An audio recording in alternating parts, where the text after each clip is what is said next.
Hola a todos, sean bienvenidos a Dumet y el día de hoy vamos a aprender a cómo clasificar morfológicamente las anemias. Vamos a empezar a definir las anemias como la disminución del volumen de glóbulos rojos y en el hemograma lo podemos ver como la hemoglobina por debajo de 2 en mujeres, por debajo de 3 en hombres y el hematocrito por debajo de 37 en mujeres y por debajo de 40 en hombres. En mujeres embarazadas, en adulto mayor y en niños hay que cambiar el valor por estos que vemos acá. Para hablar sobre la clasificación morfológica, vamos a hablar sobre dos de los índices eritrocitarios, comenzando con el volumen corpuscular medio o BCM.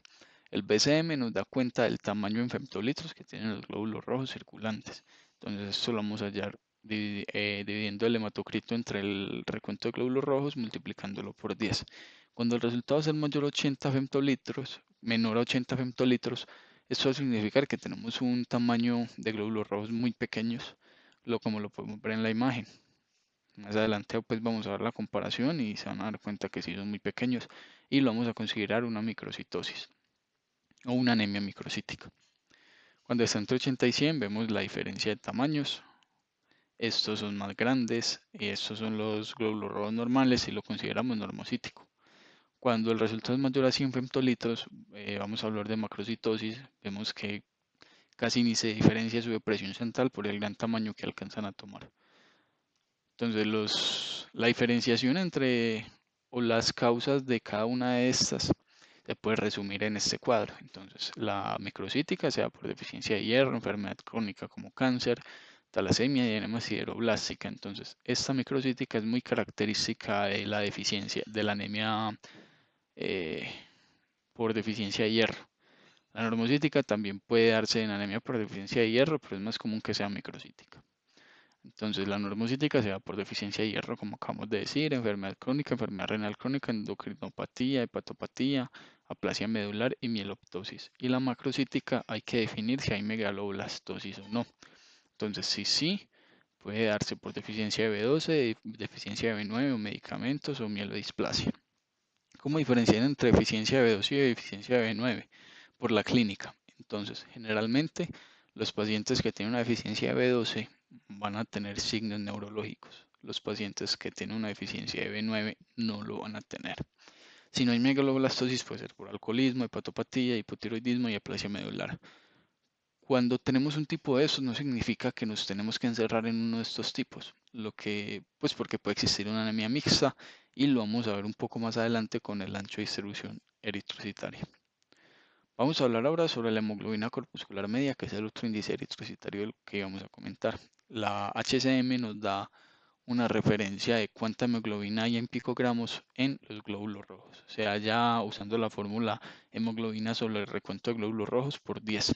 Entonces, cuando el resultado es menor a 27 picogramos, vamos a hablar de una hipocromía. Vemos que se empieza a notar más que todo en la presión central porque se hace mucho más notoria, mucho más grande, los glóbulos rojos son más pálidos. Cuando es mayor a 27 hablamos de normocromía, o sea, una anemia normocrómica. El ancho de distribución eritrocitaria pues sirve como un coeficiente para determinar la variación en el tamaño que tienen los eritrocitos. Entonces, eso es lo que decíamos ahorita. Si yo, por ejemplo, tengo una anemia microcítica con una D bajito, significa pues que los glóbulos rojos van a ser casi exclusivamente microcíticos. Pero si yo tengo una anemia macrocítica, o puede ser microcítica o normocítica, pues inicialmente con una D muy alto, eso significa que hay una heterogeneidad y en el histograma lo podemos ver con varios picos. Entonces no hay que regirse siempre un solo tipo, hay que mirar bien el histograma, hay que mirar bien si hay macrocitosis, si hay microcitosis, hay que ver bien pues como toda la información que nos presenta el hemograma. Entonces cuando la AD nos da menor a 15 hablamos de una anemia homogénea y cuando nos da mayor a 15 hablamos de una anemia heterogénea. Esta no es tanto una clasificación morfológica, es una clasificación más fisiopatológica, pero me pareció importante traer esta información. Los reticulocitos son los precursores de los glóbulos rojos, son glóbulos rojos inmaduros. Entonces, los reticulocitos los vamos a medir de la siguiente manera. Cuando el hematocrito está más bajito, hay que corregirlos. Entonces, vamos a multiplicar el número de reticulocitos que nos dio por el hematocrito del paciente sobre 45, que es una constante.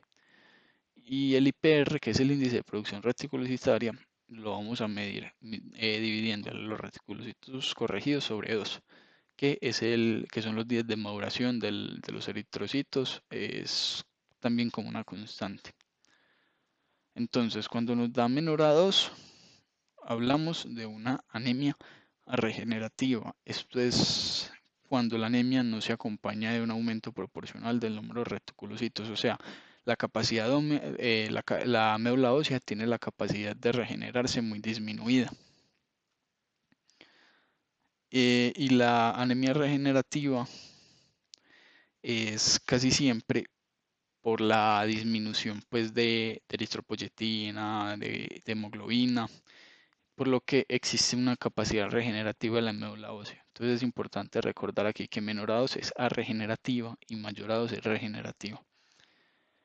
Tenemos aquí un caso clínico para analizar lo que acabamos de ver. Esto es un hemograma, no traje los histogramas porque no es pues, de la ocasión. Entonces vamos a empezar analizando la hemoglobina y el hematocrito. Recordemos que la hemoglobina debe ser menor a 12 y el hematocrito menor a 37 en mujeres. Este es un paciente de sexo femenino. Entonces, hay anemia.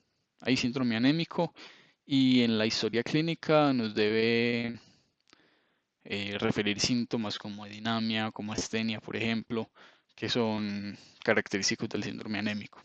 Pero en esta ocasión solamente estamos haciendo la clasificación morfológica. Tenemos aquí un BCM de 85. BCM de 85 es normal. Entonces, esta anemia es normocítica. El HCM de 27, por encima de 27, es una anemia normocrómica. Pero miremos este ADE. Tenemos una de alto, una de 23.6. ¿Qué significa eso? Que es heterogénea. Cuando tenemos una de tan alto, en el histograma vamos a esperar ver dos picos, que nos habla de dos poblaciones celulares, pues no es que sean diferentes en su composición, sino diferentes en su tamaño. Entonces, aquí, ¿cómo hacemos? Porque dijimos que, por ejemplo, la normocítica y la microcítica son de anemia pues por deficiencia de hierro, y que la macrocítica casi siempre es por B12 o B9.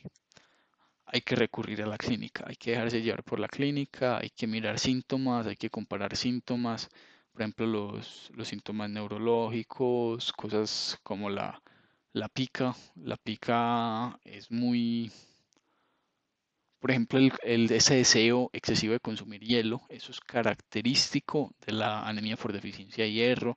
Hay que empezar a ver toda la sintomatología que nos presenta el paciente para ya definir otros tipos de anemia y para ya definir pues, y organizar de otros tipos.